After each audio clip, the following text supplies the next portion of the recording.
तो इस वीडियो में हम लोग बात करेंगे डिस्टेंस फार्मूले के बारे में, साथ ही उसके कुछ एप्लीकेशंस, और करेंगे उनसे रिलेटेड बहुत सारे सवाल, जिन्हें करने के बाद शायद ही पेपर में आपको कोई सवाल छूटेगा। अच्छा। बट मेक श्योर उससे पहले आपने पार्ट फर्स्ट इसका ज़रूर देखा हो। तो डिस्टेंस फार्मूला एक्चुअल में हेल्प किस में करता है? कोऑर्डिनेट एक्सिस पर दो कोऑर्डिनेट्स के बीच में जो डिस्टेंस होता है उसको हम निकालते हैं डिस्टेंस फार्मूले की हेल्प से। अब मान लीजिए कि आपके सामने कोऑर्डिनेट एक्सिस है और एक मेरे पास ये ब्लू कोऑर्डिनेट है और एक ये रेड कोऑर्डिनेट है। अब अगर इन दोनों कोऑर्डिनेट्स के बीच में मेरे को डिस्टेंस निकालना है तो मुझे डिस्टेंस फार्मूले का यूज़ करना पड़ेगा।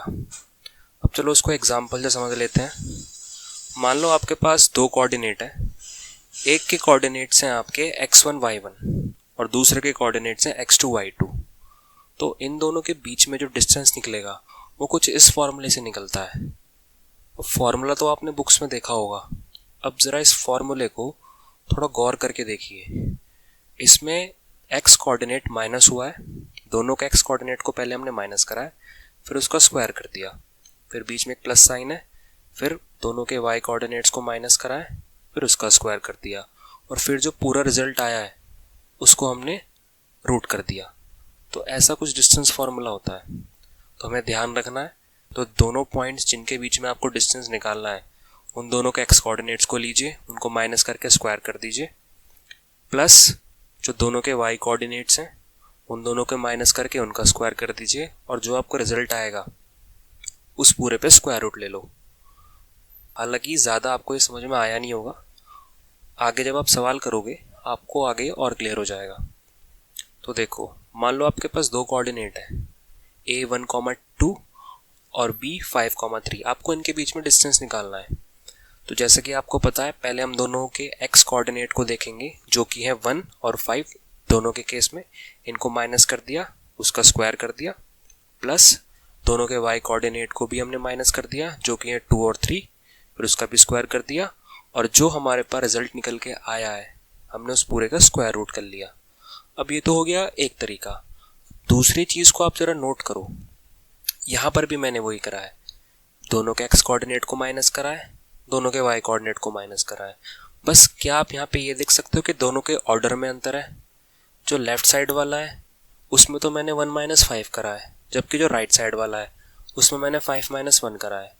जो लेफ्ट साइड वाला है उसमें मैंने 2 - 3 करा है, और जो राइट वाला है उसमें मैंने 3 - 2 करा है।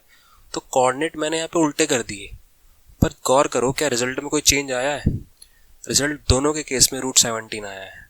तो इससे ये पता लगता है कि जब आप डिस्टेंस फार्मूला लगाओ तो उसके अंदर ऑर्डर मैटर नहीं करता है। सिर्फ आपको x कोऑर्डिनेट को x कोऑर्डिनेट में से माइनस करना है और y कोऑर्डिनेट को y कोऑर्डिनेट में से माइनस करना है, भले वो किसी भी ऑर्डर में दिए हुए हों।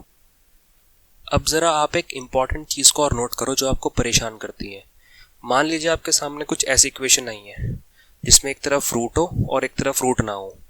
ये जो रेड वाली क्वांटिटी है इसके ऊपर रूट है, बीच में इक्वल टू है, और एक ब्लू वाली क्वांटिटी है। अब मेरे को ध्यान रखना, कभी भी इन चीज़ों में डील नहीं करना है।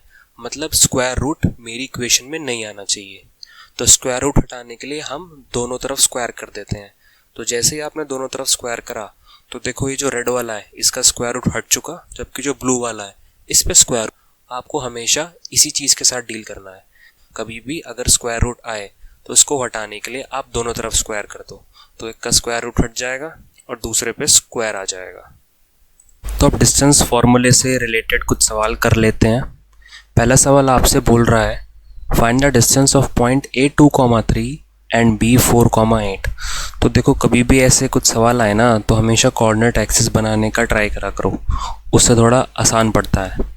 जैसे 2,3 मैं इस कोऑर्डिनेट एक्सिस पे अंदाजे से लगा रहा हूँ कहीं यहाँ पे लाई करेगा। चलो ये हो गया A2,3, और B4,8 कहीं उस तरफ लाई करेगा, इससे थोड़ा दूर मान लेते हैं वो यहाँ पे लाई करेगा। बस मेरे को इतना पता है कि ये दोनों के दोनों फर्स्ट क्वाड्रेंट में लाई करेंगे क्योंकि दोनों के दोनों पॉजिटिव हैं। तो यहाँ से एक लाइन जोड़ दी। अब इनके बीच में आपको डिस्टेंस निकालना है। अब डिस्टेंस फार्मूला आपको पता है, ए बी के बीच में जो डिस्टेंस आएगा वो कितना आएगा, दोनों के x कोऑर्डिनेट को माइनस कर दो, तो 2 में से 4 गए, उसका स्क्वायर कर दो, दोनों के y कोऑर्डिनेट्स को माइनस कर दो, 3 में से 8 गए और उसका स्क्वायर कर दो, और दोनों को मैंने जोड़ दिया, और जोड़ने के बाद इन दोनों के ऊपर आप एक स्क्वायर रूट ले लो। तो देखो क्या आता है आपके पास, 2 में से 4 गए, -2 बचेंगे, और -2 का स्क्वायर कितना होता है 4। 3 में से 8 गए, बचेगा -5, और -5 का स्क्वायर कितना होता है 25, और इसका रूट, और ए बी कितना हो गया आपके पास √29। तो ये आपका आंसर हो जाएगा। दूसरा सवाल देखते हैं। Find the distance of point A 2, -3 and B -4, 8। फिर से एक बार प्लॉटिंग कर लो। ये पॉइंट कहाँ पे लाई करेगा, कहीं सेकंड क्वाड्रेंट के अंदर लाई करेगा। चलो मान लेते हैं कहीं यहाँ पे लाई कर रहा है 2, -2, 3, ये रहा पॉइंट। और 4, 8 कहीं यहाँ पे लाई करेगा फोर्थ क्वाड्रेंट के अंदर, तो उसको मान लो यहाँ पे है ये हो जाएगा B -4, -8। तो आपको इनके बीच का डिस्टेंस फाइंड करना है। तो देखो थोड़ी क्लैरिटी मिल रही है कि अच्छा इन दोनों के बीच का फाइंड करना है डिस्टेंस कोऑर्डिनेट एक्सिस पे प्लॉट करने के बाद। तो वही करना है, x कोऑर्डिनेट को माइनस कर दो आपस में। तो जैसे -2 और -4 है, तो -2 -4 दोनों को माइनस करके इसका स्क्वायर कर दिया, प्लस 3 -8 करके इसका स्क्वायर कर दिया, और इस पूरे के ऊपर क्या ले लिया, एक रूट ले लिया। अब आप लोग गलती यहाँ पे कैलकुलेशन में करोगे, इस स्क्वायर को बाद में खोलना, पहले इन दोनों को करो, -2 और ये हो जाएगा प्लस का 4, दोनों के दोनों। तो ये बन जाएगा आपका 2 का स्क्वायर प्लस माइनस माइनस आपके हो जाएंगे प्लस, ये बन जाएगा आपका 11 का स्क्वायर, और फिर उसका रूट ले लो आप लोग। तो ए बी की वैल्यू आपके पास कितनी आएगी 4 प्लस 11 का स्क्वायर कितना होता है 121, और इसका रूट, और ए बी कितना होता है 125। अब 125 का रूट भाग के 25 मत लिख देना या 15 मत लिख देना, दोनों में से कोई सा नहीं होता है, ठीक है। इसको ऐसे छोड़ देना, इसका कोई रूट अवेलेबल नहीं है मेरे पास। तो बस आपको ध्यान रखना है, फॉर्मूला x1 x2 लिख देना संतुष्टि के लिए अपनी, बट आपको x कोऑर्डिनेट को x में से माइनस करना है, y कोऑर्डिनेट को y में से माइनस करना है। ऑर्डर आप कोई भी ले सकते हो, ऑर्डर मैटर नहीं करेगा। थर्ड क्वेश्चन देख लेते हैं। Find the value of a if the distance between the point -3, 14 and b a, -5 is 9। तो देखो सिचुएशन समझो, सिचुएशन समझ लो एक बार हो क्या रही है। ये लाइन है a, इसके कोऑर्डिनेट्स हैं -3, -14 a पॉइंट के, और b पॉइंट के कोऑर्डिनेट है a, -5, और इनके बीच में डिस्टेंस इसने पहले से मेरे को दिया हुआ है जो कि है 9 यूनिट्स, पर डिस्टेंस फॉर्मूले के हिसाब से भी डिस्टेंस निकलता है और हमें 9 भी दिया हुआ है। तो देखो ए बी इक्वल्स, तो मैं डिस्टेंस फॉर्मूला लगा रहा हूँ, मैं इसको इसमें से माइनस कर रहा हूँ, तो मेरे पास मिल जाएगा a -3 इसका होल स्क्वायर, प्लस फिर मैंने इसको इसमें से माइनस कर दिया, यह आ जाएगा -5 माइनस का 14 इसका होल स्क्वायर, और पूरे के ऊपर क्या लेना है रूट। अब देखो ए बी की वैल्यू मेरे को सवाल में दी हुई है, ए बी इन दोनों के बीच में डिस्टेंस ही तो है, वो मेरे को 9 दिया हुआ है। तो 9 कितना आ गया आपके पास a+3 का होल स्क्वायर, प्लस ये आ गया -5 यहाँ है और -14 यहाँ पे है, तो ये आ गया आपके पास 9 का स्क्वायर और रूट। अब एक चीज़ हम आपको बता रहे हैं, कभी भी ऐसा सिचुएशन आए तो आपने वीडियो में देखा होगा होल स्क्वायर ले लेते हैं दोनों तरफ। तो दोनों तरफ पहले होल स्क्वायर ले लो, कितना आएगा दोनों का होल स्क्वायर, तो 9 का तो हो जाएगा आपका 81, और इसके ऊपर से ये स्क्वायर रूट हट जाएगा, तो कुछ ऐसा आ जाएगा a+3 का होल स्क्वायर प्लस 81, 9 का स्क्वायर कर दिया। अब इसका होल स्क्वायर मत खोलना, अब इस 81 को आप उधर शिफ्ट कर दो a इस तरफ, तो ये माइनस होके 0 बन जाएगा, और आपका आ जाएगा a+3 का होल स्क्वायर। अब a+3 का होल स्क्वायर है, तो a+3 की वैल्यू कितनी हो गई आपके पास 0, और ए की वैल्यू कितनी हो गई आपके पास -3, जो कि आपको निकालनी थी। अब जिसको ये डाउट है कि ये स्क्वायर कहाँ चला गया, ये कैसे हो गया, तो भाई जब स्क्वायर रूट हटाते हैं तब स्क्वायर करते हैं, और जब स्क्वायर को हटाना होता है तब स्क्वायर रूट कर देते हैं। ठीक इसका उल्टा ही करना होता है। जैसे मैंने यहाँ पे दोनों तरफ स्क्वायर रूट ले लिया, तो इसका स्क्वायर रूट कितना आ गया, ये स्क्वायर यहाँ से हट जाएगा और मेरे पास ये बचेगा, और 0 का 0 ही होता है। फिर इस 3 को मैंने उधर भेज दिया और मेरा आंसर कितना आ गया, ए की वैल्यू 3। तो इस तरीके से आपको डिस्टेंस फार्मूले के सवाल करने हैं। तो डिस्टेंस फार्मूले के कुछ एप्लीकेशंस भी है जिससे बार बार आपके एग्जाम्स में सवाल आते हैं। वो है कॉलिनियर, डिफरेंट ट्रायंगल्स के बारे में बताना, डिफरेंट क्वाड्रिलेटरल्स के बारे में बताना, और इक्वल डिस्टेंस की एप्लीकेशन। तो सबसे पहले हम स्टार्ट करते हैं कॉलिनियर से। तो कॉलिनियर एक्चुअल में होते क्या है, ऐसे पॉइंट्स जो एक स्ट्रेट लाइन में हो उन्हें कॉलिनियर बोलते हैं। जैसे कि मान लो आपके पास 3 पॉइंट है, ए, बी और सी। ये तीनों के तीनों अगर एक स्ट्रेट लाइन में हैं तो ये कॉलिनियर कहलाए जाएंगे। अब इनको मैथमेटिकली आप कैसे प्रूव करोगे, मान लो ये जो लाइन सेगमेंट ए सी जो टोटल बन रही है ये 2 चीज़ से मिलके बनी हुई है, एक ए बी से मिलके बनी हुई है और एक बी सी से मिलके बनी हुई है। अगर हम किसी तरीके से A C equal to A B plus B C, मतलब ये प्रूफ कर दें कि जो ए सी है वो A B plus B C, मतलब इन दोनों भागों से मिलके बनी हुई है, उसी को हम बोलेंगे कि पॉइंट्स कॉलिनियर प्रूफ हो चुके। अगर हम ये प्रूफ कर सकें तो हम बोलेंगे कि पॉइंट्स आपस में कॉलिनियर हैं, मतलब कि एक स्ट्रेट लाइन में है। तो चलो अब कॉलिनियर से रिलेटेड कुछ सवाल कर लेते हैं। हमने वीडियो में आपको कॉलिनियर के सवाल को सॉल्व करने का एक तरीका बताया था जिसमें हमने लेंथ को ये दोनों की इक्वेट करा था। नहीं समझ में आया तो एक बार पीछे जाके देख लो। पर इसमें हम प्रेफर करेंगे कि एक दूसरा तरीका लगाने की, और जो पेपर में प्रैक्टिकल वे में काम आएगा वो था स्लोप मेथड। स्लोप मेथड, अब यह स्लोप क्या होता है, स्लोप बस ध्यान रखना क्लास 11th में पढ़ोगे वैसे आप, y2 minus y1 upon x2 minus x1, इसको बोलते हैं हम स्लोप। मान लो आपके पास 3 पॉइंट है, यही बोल देते हैं 1,5 और आपका 2,3 और आपका -2, -11। ये आपके पास 3 पॉइंट है। अब इस लाइन को 2 हिस्सों में बांट दो। एक वाला हिस्सा हो गया यहाँ से यहाँ तक 2,3 तक, और एक हिस्सा हो गया आपके पास -2, 11 तक। अब इन दोनों लाइनों का इंडिविजुअली आप स्लोप निकालो। पहले मैं इसका स्लोप निकाल देता हूँ। तो इसका स्लोप कितना आएगा, मान लो ये A है, ये B है और ये C है। तो AB का स्लोप कितना आएगा, y2 माइनस y1, तो y2 3 हो गया, y1 5 हो गया, x2 माइनस x1 2 माइनस 1, तो इसका स्लोप आ गया आपका -2। अब ज़रा इसका स्लोप निकाल दो, इस वाली लाइन का BC का स्लोप ऑफ BC। तो BC का स्लोप कितना आ गया, y2 minus y1 upon x2 minus x1, जो कि हो गया आपका 2। इसको जब आप कैलकुलेट करोगे तो कितना आएगा, -14 अपॉन -4, जो काटने के बाद कितना मिलेगा आपको, 7/2। अब ज़रा इन दोनों के स्लोप को देखो, क्या दोनों का स्लोप इक्वल आ रहा है। तो कॉलिनियर कब बोले जाएंगे, ये दूसरा तरीका है, कॉलिनियर कब बोले जाएंगे, जब लाइन के जो स्लोप्स होंगे, जो दोनों लाइन के स्लोप्स होंगे वो इक्वल हो जाएंगे, तभी कॉलिनियर बोले जाएंगे।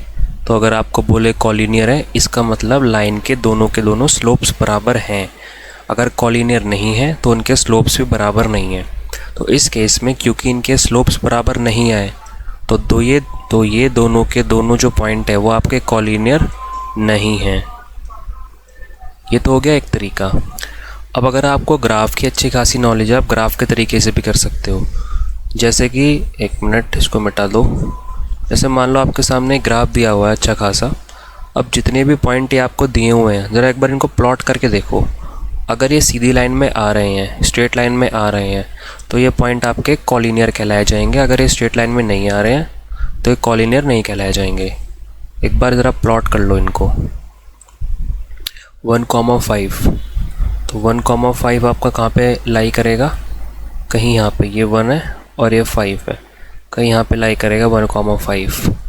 2,3 कहाँ पे लाई करेगा, 2,3 कहीं यहाँ पे लाई करेगा। -2,11 -2,11 कहाँ पे लाई करेगा, पर ये तो 10 तक है तो एक एक्सटेंड कर लो, -11 कहीं यहाँ पे लाई करेगा। अब ज़रा देखना, क्या ये तीनों पॉइंट आपको एक स्ट्रेट लाइन में दिख रहे हैं? ये पॉइंट कहीं ऐसे जाके और कहीं ऐसे टेढ़े मेढ़े घूम रहे हैं। तो तीनों के तीनों जो ये पॉइंट हैं वो स्ट्रेट लाइन में नहीं हैं। इसका मतलब ये पॉइंट कॉलिनियर आपस में नहीं है। तो आप ग्राफ की हेल्प से भी बड़े आराम से बता सकते हो लॉजिकली सोच के कि कॉलिनियर है या नहीं है, वरना स्लोप वाला तरीका तो है ही।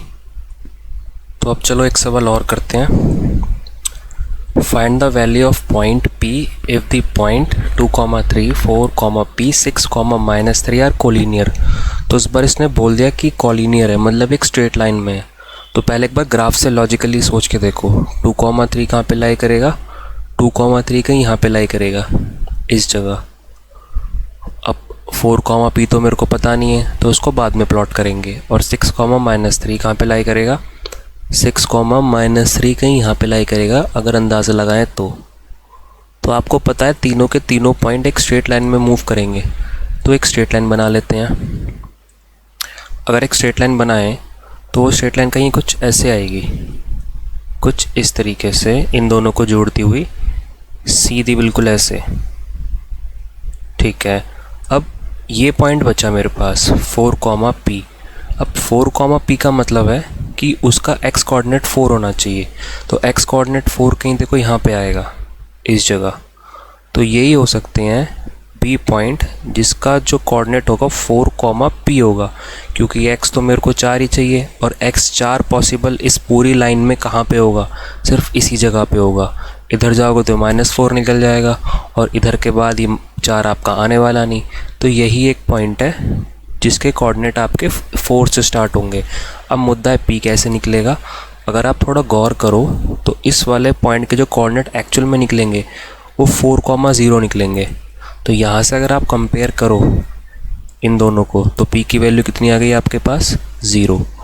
तो ये तो हो गया आपका ग्राफ वाला तरीका जिसमें आप एक्चुअल कोऑर्डिनेट्स को प्लॉट करके चेक कर रहे हो कि अगर स्ट्रेट लाइन बन रही है तो वो कहाँ तक एक्सटेंड करेगी और P के कोऑर्डिनेट्स क्या होंगे।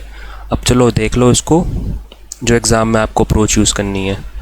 ये एक पॉइंट प्लॉट कर दो, 2,3 यहाँ पर, 4, P यहाँ पर और C 6, -3 यहाँ पर। अब इसने बोला हुआ है कि ये तीनों के तीनों पॉइंट आपके कॉलिनियर है, मतलब एक स्ट्रेट लाइन में लाई कर रहे हैं। तो अभी आपको बताया अगर स्ट्रेट लाइन में लाई कर रहे हैं तो इन दोनों का जो स्लोप होगा, इस लाइन का जो स्लोप होगा वो इस लाइन के स्लोप के बराबर हो जाएगा।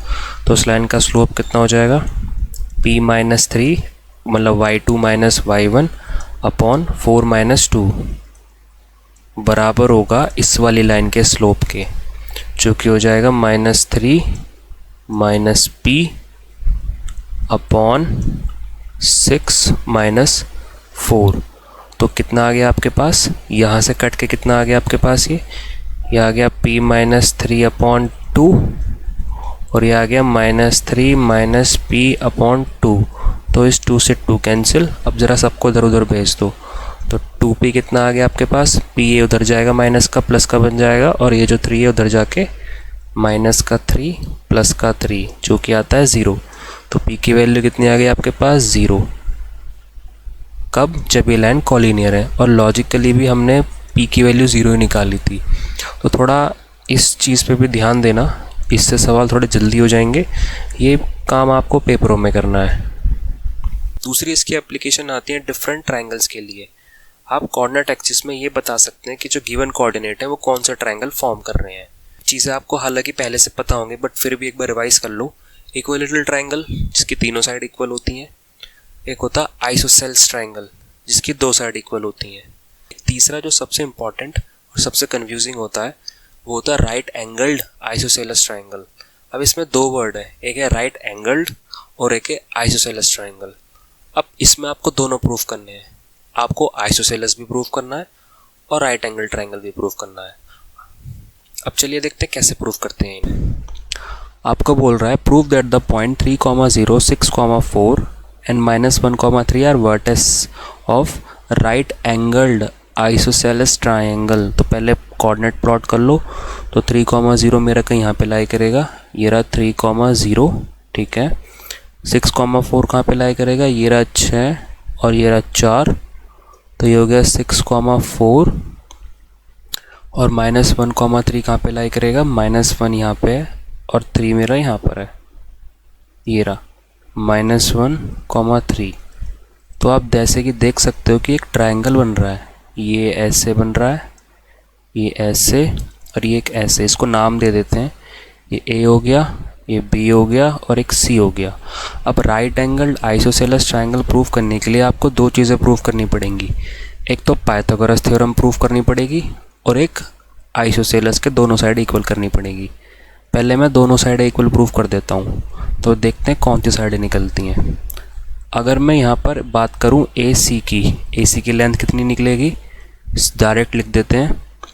ये आ जाएगा 6 -1 जो कि हो जाएगा +1, इसका स्क्वायर प्लस 4 - 3 जो कि हो जाएगा 1 का स्क्वायर और इस पूरे का रूट। तो ए सी की वैल्यू आपके पास कितनी आ गई, √50, ठीक है।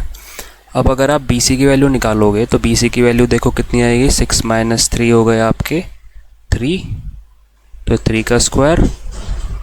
मैं सिर्फ एक्स कोऑर्डिनेट में से एक्स कोऑर्डिनेट को माइनस कर रहा हूँ, वाई में से वाई को माइनस कर रहा हूँ। 4 में से 0 गए, बचेगा 4, उसका स्क्वायर। तो ये कितना आ गया आपके पास, ये आ गया आपके पास √25। ये बी सी की वैल्यू आ गई, मतलब ये वाली।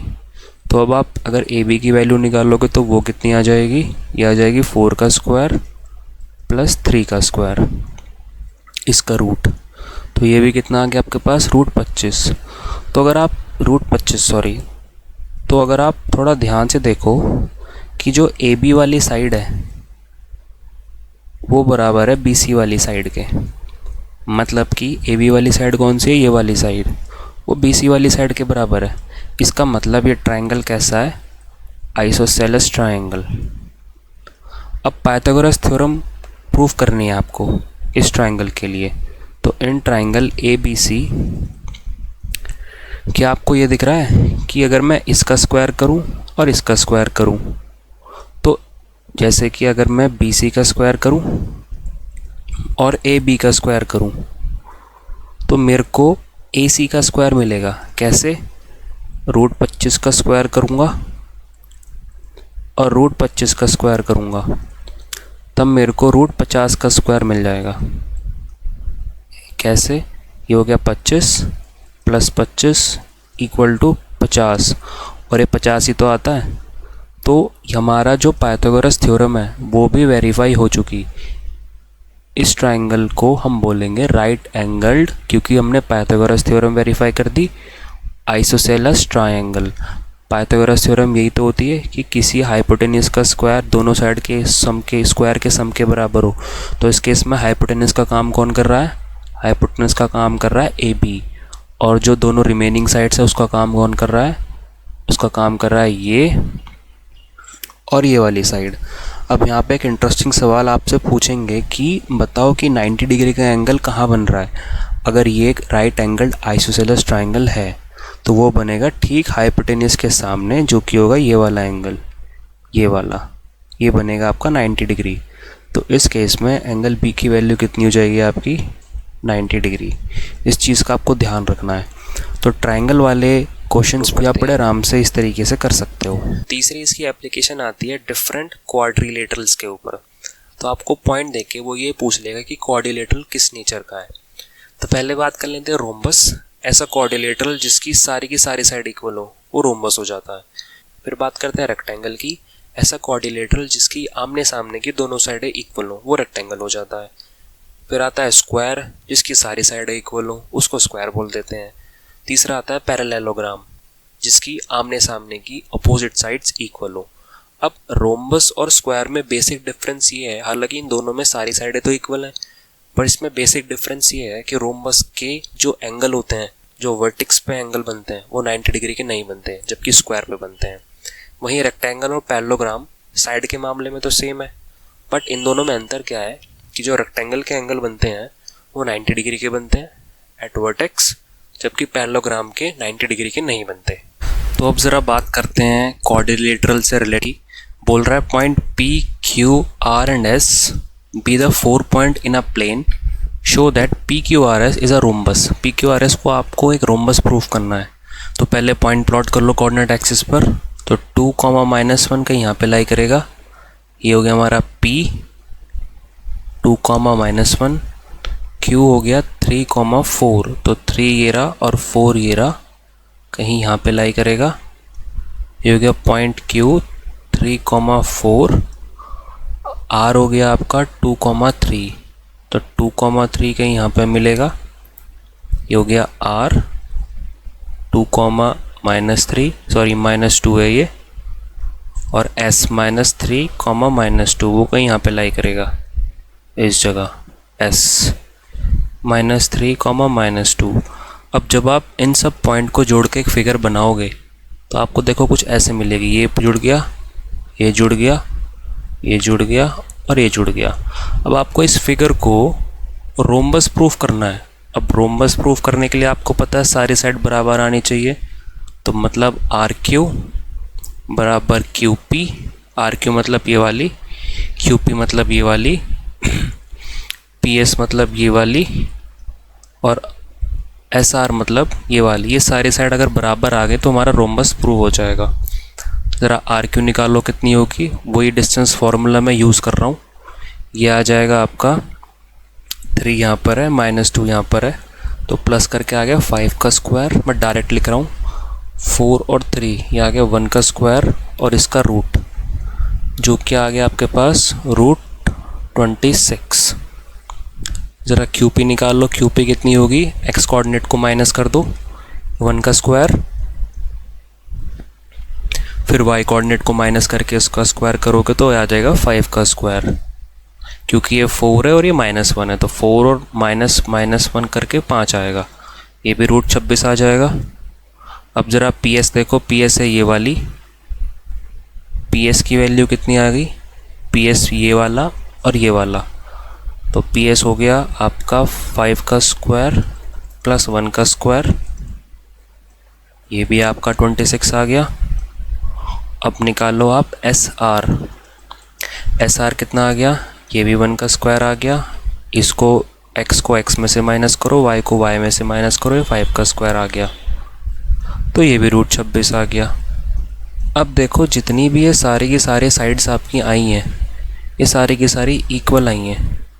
अब इक्वल से क्या मतलब है कि ये सारी की सारी फिगर जो है ये क्या बन रही है आपकी, जो क्वाड्रिलेटरल आपका निकल के आया है ये क्या बन रहा है आपका, रोम्बस। तो इसी तरीके से अगर आप पॉइंट को पहले कोऑर्डिनेट एक्सिस में प्लॉट करो तो थोड़ा कन्वीनियंट हो जाता है हमारे लिए ये सब निकालना, ये सब देख पाना। वरना अगर आप ऐसे हवाबाजी में निकालोगे PQ, QR, RS और फिर SQ, थोड़ा डिफ़िकल्ट होगा। तो जब भी क्वाड्रिलेटरल से रिलेटेड या किसी से भी रिलेटेड सवाल है डिस्टेंस फार्मूले में, हमेशा कोशिश करो कि कोऑर्डिनेट एक्सिस में अपने पॉइंट प्लॉट करूं, उसके बाद कैलकुलेट करूं। तो चौथी और सबसे इंपॉर्टेंट एप्लीकेशन आ जाती है इक्वल डिस्टेंस की, या फिर इक्विडिस्टेंट, आपको बुक में लिखा हुआ मिल जाएगा। इक्विडिस्टेंट का मतलब ही इक्वल डिस्टेंस होता है। मान लो आपके पास 2 पॉइंट है B और C, और ये किसी एक पॉइंट जो है A, इससे इक्वल डिस्टेंस पर है। मतलब जितना डिस्टेंस A और B के बीच में है उतना ही डिस्टेंस A और C के बीच में है, तो इसको हम बोलेंगे इक्वल डिस्टेंस। वहीं एक इम्पॉर्टेंट बात जो आपको जाननी बहुत ज़रूरी है, अगर आपको बोले पॉइंट ऑन x एक्सिस, मतलब कि पॉइंट सिर्फ आपका x एक्सिस पर ही लाई करे, तो उसके कोऑर्डिनेट्स आपको लेने x, 0। अगर आपको बोले पॉइंट ऑन y एक्सिस, उसके कोऑर्डिनेट्स लेने हैं आपको 0, y। अब ऐसा क्यों लेने हैं ये मैं पहली वीडियो में एक्सप्लेन कर चुका हूँ, अगर नहीं देखी तो लिंक नीचे है, देख लेना। तो चलो अब इक्विडिस्टेंट वाले सवाल कर लेते हैं। आपको बोल रहा है find the point on x axis which is equidistant from this और दिस। ठीक है, पहले सिचुएशन समझो चल क्या रही है। मान लो आपके पास ये कोऑर्डिनेट एक्सिस है और यहाँ पर कहीं x एक्सिस पर एक पॉइंट है, मुझे नहीं पता कहाँ पर, बट पॉइंट है। और ये जो पॉइंट है, इस पॉइंट की जो डिस्टेंस है वो 2, 5, जो कि हमारा कहीं यहाँ पे लाई करेगा 2, -5, और -2,9 जो कि हमारा कहीं यहाँ पे लाई करेगा, अंदाजे से लगा रहे हैं 2,9। तो इस पॉइंट की जो है यहाँ से डिस्टेंस, जो पॉइंट एक्स एक्सिस पर ये वाला, और इस पॉइंट की यहाँ से डिस्टेंस, ये दोनों के दोनों बराबर हैं। तो इस पॉइंट को अगर मैं ए बोल दूँ, इस पॉइंट को बी बोल दूँ, इस पॉइंट को सी बोल दूँ, तो ये कहना चाह रहा है कि जो ए बी की वैल्यू है वो आपकी बी सी की वैल्यू के बराबर आएगी, क्योंकि जो पॉइंट है एन एक्स एक्स एक्सिस पर, जो कि ये वाला पॉइंट है, ये एक्स एक्सिस है, उस पर ये वाला पॉइंट है, इसका जो डिस्टेंस है 2,5 से 2,5 मतलब ये वाला पॉइंट, और 2,9 मतलब ये वाला पॉइंट, इन दोनों से इसका डिस्टेंस सेम सेम है। तो कर दो। अब ए बी की वैल्यू कैसे निकालोगे? अच्छा, बी कोऑर्डिनेट्स आप कैसे निकालोगे? आपको वीडियो में बताया था कि अगर एक्स पॉइंट की बात कर रहा है, पॉइंट ऑन एक्स एक्सिस, तो उसके कोऑर्डिनेट्स हो जाते हैं x, 0, क्योंकि उस केस में y कोऑर्डिनेट 0 हो जाएगा। तो b के कोऑर्डिनेट हो गए x, 0। अब ज़रा डिस्टेंस फार्मूला लगा देते हैं a और b के बीच में। तो यह आएगा x कोऑर्डिनेट को माइनस करा तो ये आ गया। अच्छा, यहाँ माइनस का 2 है ये, तो इसलिए मैंने यहाँ पे प्लस लिख दिया, क्योंकि माइनस माइनस प्लस हो जाएंगे। प्लस 0 - 9 का स्क्वायर, और ये रूट आ गया, इक्वल टू बी सी की लेंथ कितनी है? x - 2 का होल स्क्वायर प्लस 0 + 5 का होल स्क्वायर। तो आपको पता है, आपको इस सिचुएशन में कभी डील नहीं करना, तो दोनों तरफ स्क्वायर कर दो, जैसे कि आपको वीडियो में बताया था। अगर आप दोनों तरफ स्क्वायर करोगे तो आपको कुछ ये मिलेगा, x + 2 का होल स्क्वायर, इसका स्क्वायर हट जाएगा यहाँ से, प्लस अब ये बनेगा -9, -9 का स्क्वायर होगा आपका 81, इक्वल्स x - 2 का होल स्क्वायर प्लस का 25। अब यहाँ पे सारे होल स्क्वायर खोल दो आप लोग, तो a का स्क्वायर, b का स्क्वायर, 2ab, ये बन गया 81, a का स्क्वायर, b का स्क्वायर -2ab, ये बन गया 25। अब इससे तो ये पूरा कैंसिल हो गया, और इस 4 से भी ये पूरा कैंसिल हो गया। इस -4x को और इस 4x को कैंसिल मत कर देना, क्योंकि इनके साइन उल्टे हैं, ये उधर जाके प्लस का बनेगा। तो कुछ मेरे पास ऐसा बना। अब सब सामान को एक तरफ कर लो, x वाला एक तरफ कर लो और y वाला एक तरफ कर लो, -81। तो यह आ गया आपके पास 8x, और ये कितना आ गया? यह आ गया आपके पास -56। कैलकुलेट करोगे कितना आएगा? -56/8, जो कि आ जाएगा आपके पास -7। तो x कोऑर्डिनेट की जो वैल्यू है वो है -7। तो मतलब ये कोऑर्डिनेट इधर लाई नहीं करेगा, ये कोऑर्डिनेट आपका इस तरफ लाई करेगा, इस तरफ, और उसकी वैल्यू कितनी हो जाएगी? -7, 0, क्योंकि ये x एक्सिस पे लाई कर रहा है, और इसका y कोऑर्डिनेट 0 हो जाएगा। तो इस तरीके से ये आपको इक्विडिस्टेंट वाला सवाल करना है। अच्छा, अगर ये बोलता पॉइंट ऑन y एक्सिस, तो उस केस में जो कोऑर्डिनेट्स हो जाते हैं वो हो जाते हैं 0, y, क्योंकि उधर x आपका 0 हो जाएगा। अब चलो देखो अगला सवाल क्या कह रहा है। आपसे बोल रहा है find the relation between x and y such that the point x, y is equidistant from 3,6 and 3,-4। तो एक पॉइंट है x, y, और ये इक्विडिस्टेंट है, मतलब बराबर डिस्टेंस पर है फ्रॉम पॉइंट, इससे और इससे। तो फ्रॉम पॉइंट, एक तो ये हो गया 3,6 और एक ये हो गया -3,4। तो इन दोनों की जो बीच की लेंथ है वो बिल्कुल बराबर बराबर आ रही है, मतलब वही सेम सवाल है, ए बी बराबर ए सी आपको दिया हुआ है। तो ए बी की वैल्यू अगर आप निकालो तो क्या आएगी? x - 3 का होल स्क्वायर, वही कराया, डिस्टेंस फार्मूला लगा दिया, y - 6 का whole square equal to x + 3 का होल स्क्वायर, और y - 4 का होल स्क्वायर, और इस दोनों पे रूट ले लो। इस पे भी रूट आ गया और इस पे भी रूट आ गया। अब रूट तो अपने को चाहिए नहीं, रूट हटाने के लिए स्क्वायरिंग कर दो। स्क्वायर करोगे तो दोनों का दोनों रूट हट जाएगा। अब जरा इसका होल स्क्वायर खोल दो अंदर वाले का, ए का स्क्वायर, यहीं आपको ध्यान रखना, यहीं आपसे गलती होगी, प्लस बी का स्क्वायर माइनस 2ab। अब इस वाले को खोल दो, A square B square minus 2ab equals, इसका खोल दो, A square B square plus 2ab A square, अब इसका खोल रहे हैं, plus B square minus 2ab। तो इतने हिस्से का तो इतना है, इतने हिस्से का ये वाला है, इतने हिस्से का ये वाला है, और इतने हिस्से का ये वाला है, ये वाला। अब काटा पीटी शुरू कर दो, इस एक्स स्क्वायर से ये वाला एक्स स्क्वायर गया, इस वाले वाई स्क्वायर से ये वाला वाई स्क्वायर गया। अब सब चीज़ें, और इस वाले 9 से ये वाला 9 भी चला गया। अब एक्स वाले एक तरफ कर लो, और जो वाई वाले बचे हैं, ये वाई है यहाँ पे, सॉरी ये 8y है, एक्स नहीं था। अब एक्स वाले एक तरफ कर लो और वाई वाले एक तरफ कर लो, तो -6x ये वाला बचा, और ये उठ के उधर आ जाएगा, तो ये माइनस का 6x हो गया, प्लस फिर 36 ये आ गया, 12 इधर आ गया, इधर ही रखो, 16 इधर आ गया, माइनस का हो गया, और 8 इस तरफ आ गया 8y, और इक्वल टू में क्या बचा 0, क्योंकि हमने सब सामान को उस तरफ शिफ्ट कर लिया। सॉल्व कर दो, ये हो गया 12x, 36 यहाँ पर है, 16 यहाँ पर है, 36 में से 16 गए, कितना बचेगा 20, और ये माइनस का 12 है, और ये प्लस का 8y है, कितना आएगा 4y इक्वल टू 0। तो ये आपका रिलेशन आ गया x और y में।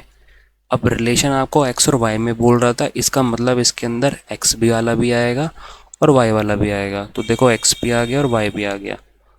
तो इस तरीके का सवाल आप ऐसे करोगे, जस्ट आपको इक्वल डिस्टेंस बोलना है, तो इस पॉइंट से इस पॉइंट का डिस्टेंस, इस पॉइंट से ये दोनों के दोनों बिल्कुल बराबर हो जाएंगे। तो हमने वही काम करा है, दोनों को इक्वल रखा है। और सवालों की प्रैक्टिस के लिए नीचे डिस्क्रिप्शन में टेलीग्राम लिंक है, वहाँ पे जाके आप ज्वाइन करो, आपको और प्रैक्टिस के सवाल मिल जाएंगे इस टॉपिक से रिलेटेड, बिल्कुल प्रॉपरली अरेंज्ड है।